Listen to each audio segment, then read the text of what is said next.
Voilà, on est parti. Bonjour, bonjour à toutes et tous. Bienvenue pour ce nouveau webinaire proposé par le French Design. Ce matin, on va parler éco-conception avec Philippe Baja de l'ADEME.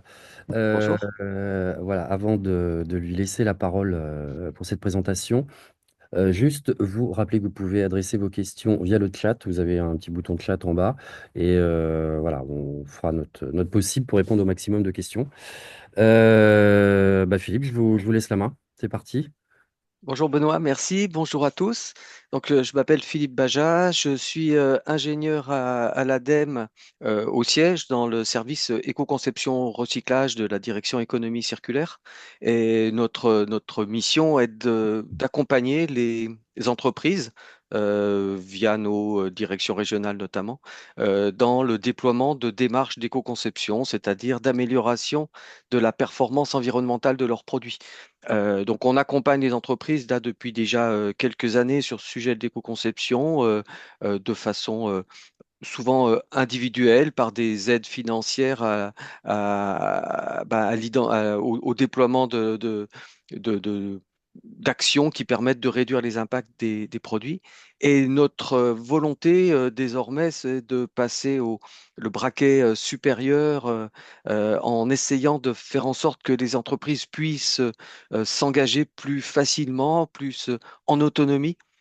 Sur le sujet de l'éco-conception, ça veut dire qu'il faut que à la fois les fabricants, mais aussi tous les gens qui travaillent avec eux, les designers notamment, mais aussi dans les relations clients-fournisseurs, etc., qu'il y ait des réflexes qui puissent être pris sur ces questions de performance environnementale des produits. Et donc, on réfléchit actuellement au déploiement de démarches qu'on appelle premiers pas. Donc, les démarches premiers pas, ça a pour objectif de fournir des outils très concrets, euh, sectoriels, qui permettent aux entreprises de démarrer directement par l'action au moment des premiers choix de conception pour aller vers des produits plus respectueux de l'environnement. Et le secteur de l'ameublement a été un secteur un peu pionnier pour nous. euh, pour Est-ce que mon écran est partagé? Juste pour être Oui, oui, sûr. ça Ok, fonctionne. c'est parfait.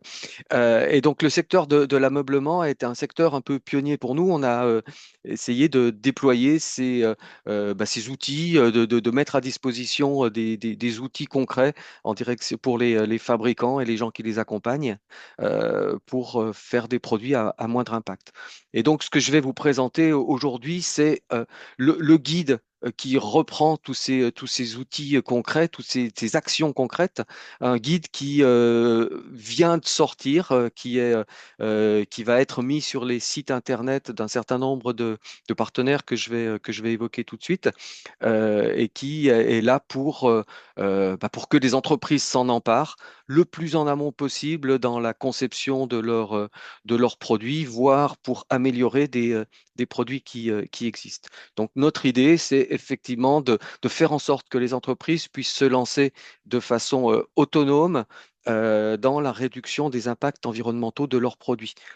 Parce que, euh, euh, hop, oui, parce que si on revient un tout petit peu sur ce qu'est l'éco-conception au départ, l'éco-conception, c'est vraiment que au moment de la conception d'un produit, on pense environnement de façon à la fois multicritère, donc sur les différents impacts possibles d'être générés par le produit, mais sur l'ensemble du cycle de vie du produit. Donc c'est vraiment une réflexion systémique qu'il faut avoir au moment de la conception du produit en pensant environnement et dans les différents travaux au sujet de l'éco-conception, on évoque toujours une première phase importante d'évaluation environnementale d'une situation de référence pour arriver à rechercher des pistes d'éco-conception pertinentes pour ensuite décider. Donc, ça nécessite forcément une implication forte des dirigeants des entreprises.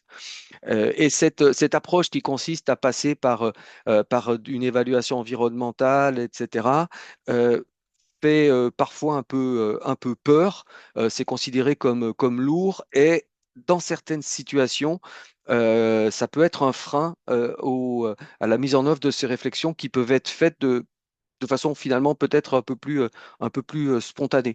Et donc l'objectif de ces démarches premiers pas là que l'on promeut actuellement sur quelques secteurs, bah, c'est d'essayer de proposer un raccourci qui permette d'aller directement bah, du projet à la décision sans passer par des étapes d'évaluation environnementale fine, mais en se basant sur des résultats d'évaluation environnementale qui ont déjà été réalisés par d'autres, etc. Donc, c'est vraiment l'objectif d'atteindre directement l'étape de la décision. Et pour nous, c'est de dédiaboliser un peu la complexité de ce sujet de l'éco-conception. Quand on parle analyse de cycle de vie, multi-critères, multi-étapes, etc., ça peut faire un peu peur. Et donc, notre intention, c'est vraiment de faire en sorte que les entreprises puissent y aller directement et que tous les gens qui les accompagnent puissent avoir ces mêmes réflexes pour mettre tout de suite en œuvre les bonnes décisions, celles qui vont dans le sens de produits à meilleure performance environnementale. Et tout ça dans un contexte évidemment où l'éco-conception, d'une façon générale, sur l'ensemble des secteurs, mais notamment sur le secteur de l'ameublement, doit respecter un certain nombre d'évolutions réglementaires. Et notamment, il y a dans le sujet des responsabilités à élargir du producteur, vu que tous les metteurs en marché doivent payer des éco-contributions, bah forcément, l'éco-conception, enfin pas forcément, mais il se trouve que l'éco-conception a un rôle majeur à jouer pour diminuer les éco-contributions. Les éco-organismes peuvent et doivent même faire en sorte que les produits à meilleure performance environnementale payent une contribution modulée, allégée par rapport aux produits qui n'auraient pas de telle performance. Au niveau européen, il y a aussi une réglementation qui est en cours d'adoption, donc un règlement européen sur l'éco-conception où il y a des travaux qui sont en cours, des actes délégués qui sont en cours aujourd'hui sur certains sujets, certains secteurs, notamment le textile, mais le secteur de l'ameublement fait partie du deuxième niveau de priorité, donc secteur sur lequel il va y avoir des contraintes d'éco-conception, des objectifs d'éco-conception précis qui seront attribués au sujet de l'ameublement. Et il y a aussi une réglementation sur l'affichage environnemental qui est en cours d'expérimentation, d'élaboration pour à terme un affichage qui pourrait être enfin, qui devrait être réglementaire normalement. Donc tous les produits devraient afficher une note environnementale à terme. Donc on est sur un sujet qui est porteur parce que l'éco-conception, on se rend compte que ça peut donner des bénéfices en termes de business pour les entreprises. Ça peut augmenter certaines parts de marché. On a pu le constater dans certaines études qu'on a réalisées. Donc c'est porteur et c'est aussi poussé au niveau réglementaire. Donc ça peut devenir une obligation. Ça doit devenir une obligation pour les entreprises. Et donc dans ce cadre-là, on a décidé d'avancer sur la fourniture d'outils un peu concrets aux entreprises. Et ce qui nous est apparu important, c'est déjà d'avoir une approche sectorielle, parce que c'est évidemment pas les mêmes enjeux environnementaux selon qu'on parle d'un smartphone ou d'un produit d'ameublement ou d'un textile. Donc on a une approche sectorielle et une approche sectorielle qui a du sens aussi pour porter euh, nos, euh, nos intentions, notre dispositif. Et là, en l'occurrence, on est content d'avoir pu associer à notre projet des acteurs un peu incontournables et essentiels sur le sujet de l'ameublement au niveau national, notamment l'ameublement français qui a travaillé avec nous à l'élaboration du guide que je vais vous présenter tout de suite.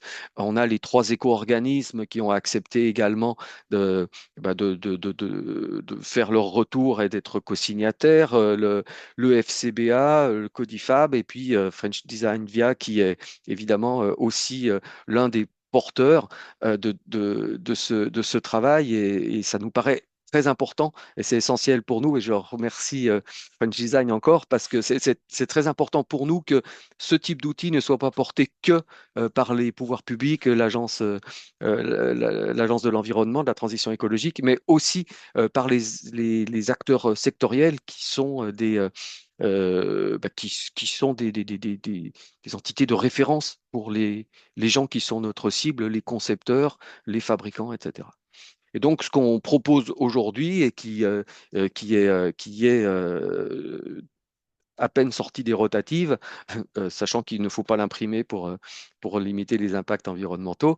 Donc, c'est un guide qui identifie les actions d'éco-conception que l'on suggère aux entreprises d'adopter, les premières actions, les actions premiers pas, qui sont pas une fin en soi, je reviendrai là-dessus en fin d'intervention, mais qui sont les premières pistes de réflexion, les premiers chemins de progrès qui nous paraissent importants d'adopter. Donc un dispositif qui est basé sur des guides et sur un coportage avec les acteurs du sujet. Sur le secteur de l'ameublement, donc en analysant les différents travaux qui ont été menés, que ce soit par des entreprises spécifiques ou de façon un peu plus transversale par les divers acteurs, on a pu identifier 8 leviers majeurs d'éco-conception, qui sont des leviers qui, si on travaille sur ces leviers, on est certain ou à peu près d'aller dans le bon sens. On fait des pas qui sont plus ou moins grands, mais en tout cas, c'est des actions qui sont sans regret parce qu'on va forcément dans le bon sens et elles couvrent un peu elles couvrent les principaux enjeux environnementaux sur l'ensemble des étapes du cycle de vie. Alors, d'une façon générale, il y a un levier auquel il est toujours important de réfléchir lorsqu'on est le plus en amont possible, c'est des questions d'allègement, de diminution des quantités de matières premières requises, parce que forcément, si on joue sur la quantité de matières requises sans dégrader les fonctions des produits, évidemment, eh ben, on peut gagner sur toutes les étapes qui suivent, que ce soit les étapes de matières premières, de fin de vie, de transport, etc. Et après, par étape, on a 8 grands leviers qui ont été identifiés, qui sont le choix de matériaux principaux à moindre impact, parce que l'un des enjeux majeurs, les impacts principaux sont dans l'extraction ou dans la production des matériaux principaux des éléments d'ameublement ou d'agencement. Et ensuite, il y a des réflexions à avoir sur les lieux où ont lieu les étapes de transformation, parce que les mix électriques qui sont mis en œuvre pour opérer des étapes de transformation jouent beaucoup sur les impacts des éléments, sur la réduction des chutes et des déchets, parce qu'il y a à la fois la question de la fin de vie, mais aussi la question de la consommation de matières premières. Plus on a de chutes, plus il y a de la matière première qui a été mobilisée pour rien finalement. Il y a le choix des procédés selon le type de transformation, le type d'étape de fabrication qu'on a.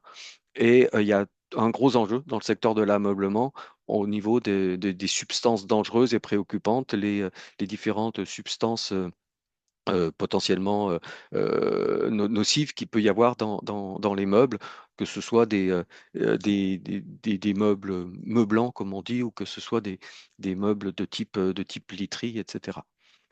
Il y a des enjeux du transport qui peuvent être significatifs, en particulier si les éléments font des distances importantes en ayant maîtrisé les impacts amont.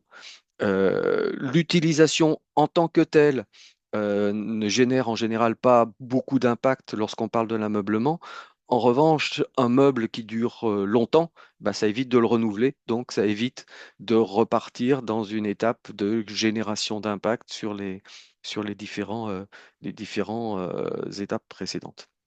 Et la fin de vie, la fin de vie, ça permet d'obtenir si elle est mal opérée, c'est aussi une étape qui est génératrice d'impact. Donc, intéressant de se poser la question au départ de comment faire pour optimiser la fin de vie des meubles que je souhaite concevoir ou mettre sur le marché. Donc, le guide rentre dans les détails de façon synthétique sur chacun de ces leviers. Alors, je peux vous montrer le, sur le levier numéro 1, sur les matériaux à moindre impact, on a décidé de travailler de façon sans remettre en cause le matériau principal qui a été choisi par le concepteur ou par le designer ou le fabricant, mais de proposer, selon toute une typologie de matériaux, des chemins de progrès en suggérant à type de matériaux constants des chemins de progrès vers euh, des, des, des matériaux qui ont moins d'impact environnementaux.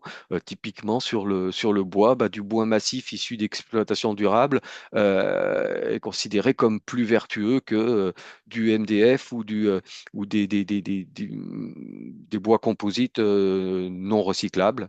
Par exemple, sur le plastique, dès lors qu'on a de l'incorporation de recyclés à performance équivalente aux vierges, eh ben, on arrive à réduire les impacts par rapport à des plastiques vierges non recyclables ou des plastiques qui n'intègrent pas de recyclés, etc.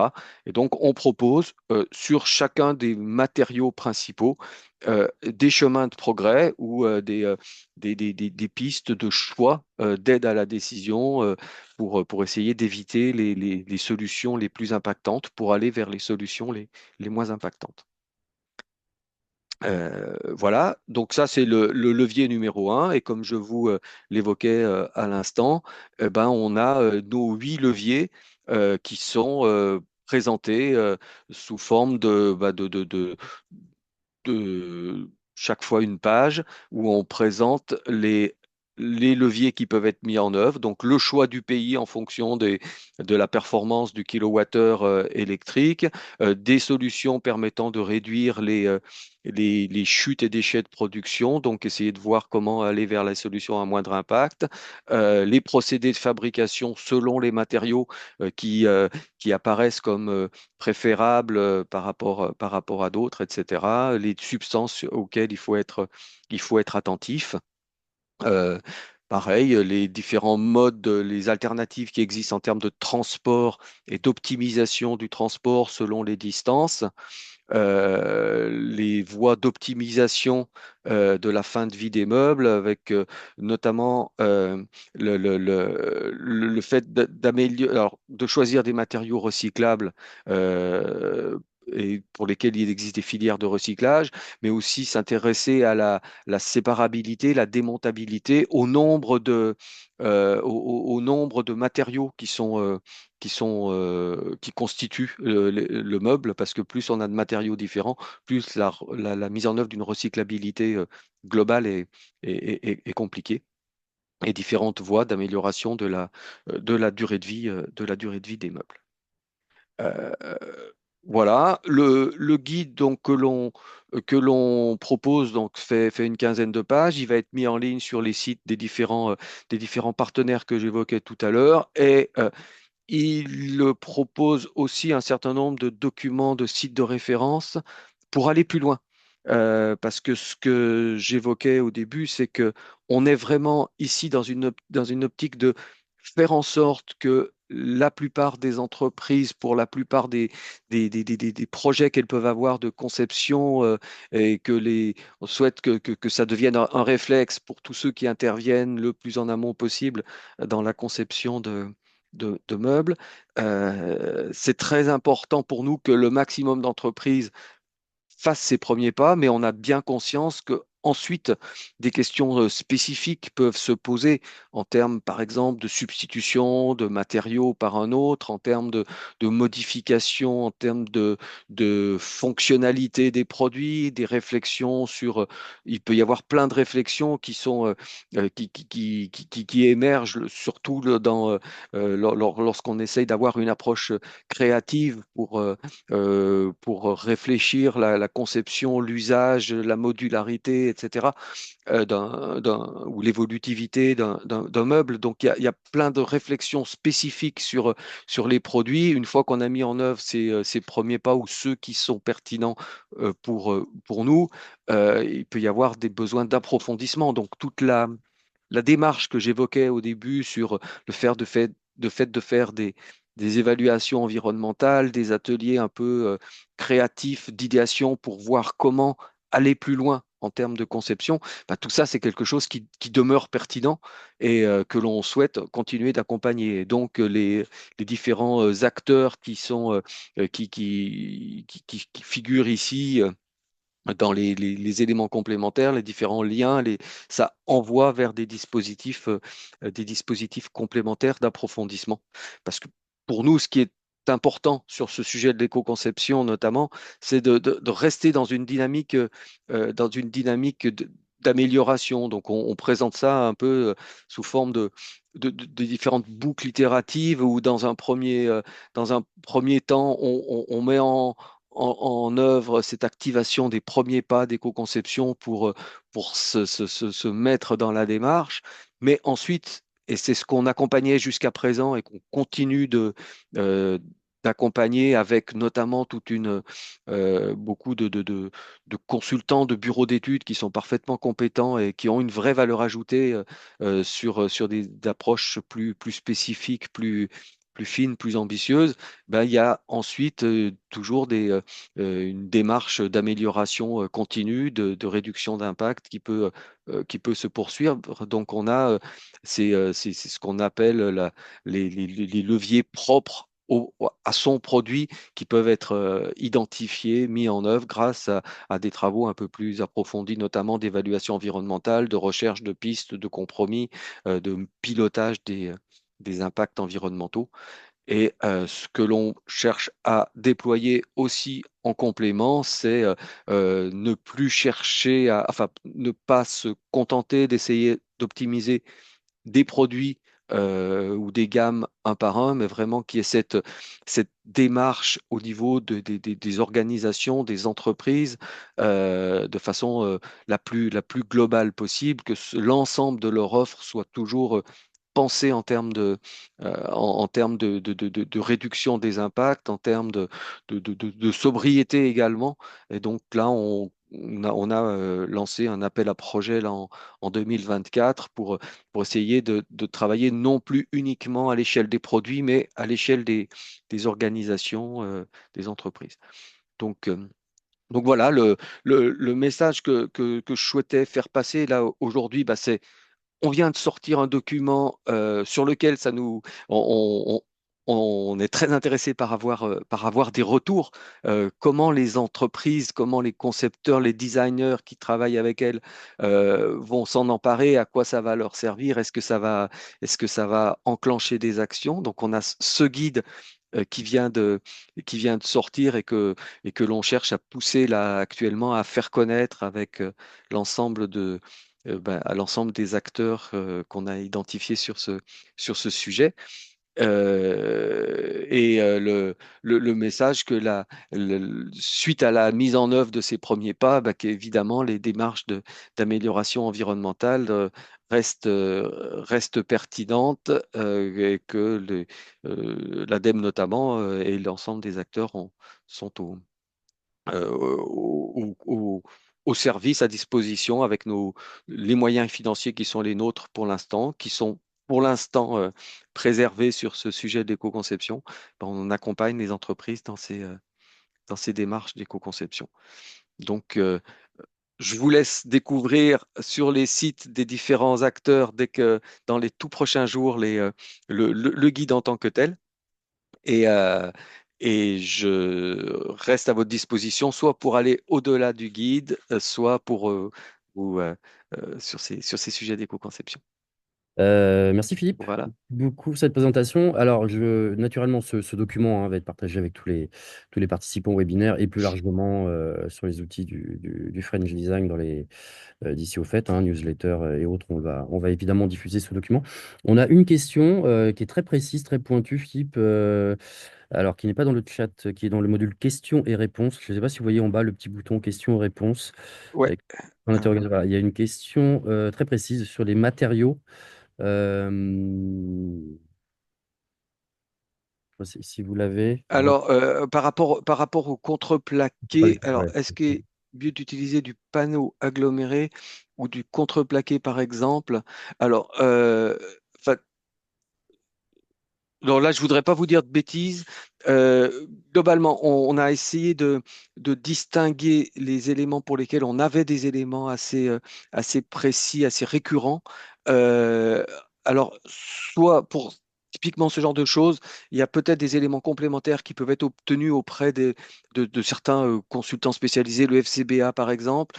Je pense qu'il est important de vraiment se poser la question de la fonctionnalité. Est-ce que ça répond au même objectif?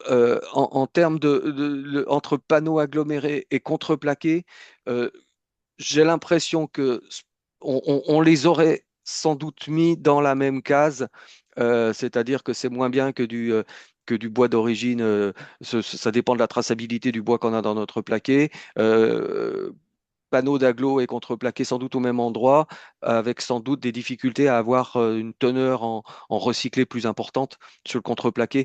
Mais ce genre de question peut faire partie parfois des choses sur lesquelles il faut aller regarder de façon un peu plus fine, sur lesquelles on ne s'est pas senti capable d'apporter une réponse catégorique entre la colonne 2 et la colonne 3, par exemple. Donc à creuser, à préciser. Ça peut être à creuser. Je pense qu'un certain nombre je pense à des consultants qui sont spécialisés, ont déjà été confrontés à ces choses-là et avec des réponses qui peuvent peut-être dépendre des modalités d'utilisation selon qu'on est sur le type de traitement qu'il peut y avoir dessus, etc. Ok. Écoutez, je n'ai pas d'autres questions que personne ne remonte de. Ah, si, dans le chat. Vous voyez le chat, vous avez ouvert la petite fenêtre chat, Philippe. Ouais, alors, hop. Très précis aussi comme question, hein. Concerne la plume et le latex certifié. Alors, c'est les impacts liés à la plume, effectivement, là aussi, c'est des résultats d'analyse de cycle de vie qui ont pu être menés sur ces produits-là. Et on se rend compte que les impacts liés à la plume peuvent être importants dès lors que ils sont associés une partie des impacts liés à l'élevage qui est en amont, etc. Et donc, on a, d'autant plus si on intègre certaines questions qui peuvent être un peu plus délicates à intégrer dans une analyse de cycle de vie autour de bien-être animal ou ce genre de choses, on a des résultats d'analyse de ce cycle de vie autour des plumes et duvets qui montrent qu'il y a des impacts significatifs. Alors, effectivement, on peut se retrouver, ça, ce que je dis, c'est de façon générique, on peut avoir des, hum, des situations de provenance particulière de plumes et duvets qui peuvent conduire à nuancer cet élément générique. Voilà, pour la plume, écoutez, on n'a pas d'autres questions. Donc, on va clore ce webinaire. Celui-ci est enregistré et sera disponible donc en replay dès la mi-journée sur le site internet du French Design. Le guide, encore une fois, va être envoyé à tout le monde et de toute façon, sera diffusé via nos outils habituels. Philippe, merci beaucoup J'en prie. pour cette présentation. Je vous garde parce qu'on. Voilà, attends, je prends rapidement. Ça va. Il y a encore des questions qui arrivent. On y va, je trouve que on profite que vous soyez là, Philippe, hein. Ah oui, ah oui, donc il y en a un peu des deux côtés. Ok. Oui, alors dans questions-réponses, il y a encore une nouvelle question, hein. Oula. Il y a beaucoup de questions. On va prendre les questions-réponses. Un bilan Alors, carbone de la couleur selon les supports. Alors, la question est peut-être incomplète. si, enfin, Oui. alors, globalement, alors là, j'ai absolument pas les éléments précis par rapport à ça. Ce qu'on conseille, c'est qu'effectivement, que lorsque de la teinture n'est pas nécessaire sur certains textiles, ça peut valoir la peine parce que la teinture et notamment la couleur peuvent avoir un impact. Après, savoir si le bleu sur du bois ou sur du plastique ou je sais pas quoi, à mon niveau, j'ai pas ces éléments d'information. Et c'est là où il y a tout l'enjeu d'associer les fournisseurs à ce genre de choses pour savoir de quelles données ils disposent et comment ils ont cherché à améliorer leur modalité leur modalité de mise en couleur. Et une liste de fournisseurs éco-responsables. euh, alors, non, on n'a pas ça non plus. Alors, vous me posez des questions qui sont super précises. Ça montre tout l'intérêt qu'a la profession pour ce genre de choses. Mais typiquement, ça fait partie des choses que nous, on cherche à accompagner, et que l'on peut potentiellement accompagner lorsque une entreprise se rend compte que c'est au niveau de son fournisseur qu'il y a un enjeu. Eh ben, il peut y avoir des travaux intéressants à faire dans ce sens-là, la cartographie de ce que les fournisseurs maîtrisent, etc., en fonction des matériaux, qu'est-ce qu'ils ont fait pour optimiser, etc. Donc là, c'est souvent des questions que se posent les entreprises et il est, il peut y avoir des démarches un peu structurées, accompagnées de gens dont c'est le métier, qui peuvent permettre justement d'avoir pour un produit particulier des fournisseurs avec leur charte ou les valeurs qu'ils mettent en avant en termes d'éco-responsabilité des matériaux. Ok. Donc ça rejoignait une autre question qui était arrivée sur le chat Oui, aussi. oui, oui, des adresses de fournisseurs. Et effectivement, enfin, je trouve que c'est très intéressant de voir émerger ce genre de questions. On en avait conscience et là, je vois que le panel de participants aujourd'hui fait vraiment ressortir ces questions-là. Donc, ça prouve qu'il y a des choses à creuser. Et typiquement, dans les premiers retours que je peux avoir de ce travail, on se rend compte qu'il y a des questions précises de cet ordre-là qui mériteraient d'être approfondies et d'être creusées. Mhm. Euh, on prend la dernière, il y a une dernière question qui est arrivée sur le chat, et puis Oui, des fichiers FDES, alors tous n'en ont pas, on est sur des produits souvent pour le bâtiment, mais vous avez raison. Les fiches FDES sur la base INIES peuvent fournir des premiers éléments permettant de- d'avoir une idée à la fois de l'impact des matériaux qui sont proposés et aussi de la façon dont les fournisseurs cherchent à connaître l'impact de ce qu'ils mettent sur le marché. ok. Alors on s'arrête là. Merci encore. Voilà, il y a encore une fois, le guide de toute façon va être diffusé très largement. Merci Philippe.